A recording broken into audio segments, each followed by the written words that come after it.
Mana xudo xolasa bugunda mana Pink Lady rozi guli olmamizni syomka qilgani keldik. Pink Ladyda zo'r tomoni sarkashlikka chalinmaydi.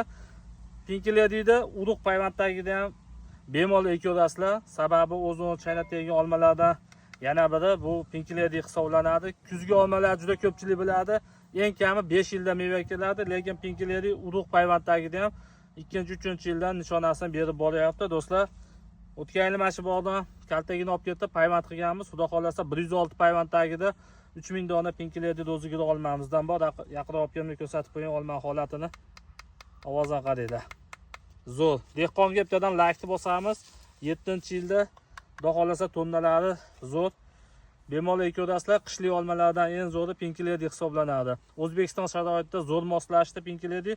Pink Ladyda ham ko'pchilik bir xil bo'ladi deydi. Pink Lady ham ikki xil bo'ladi. Rozigilosi bor, oddiysi bor. Mana shu rozigilosdan bo'ladi mana. O'zi ranglanishda farq bo'ladi mana do'stlar.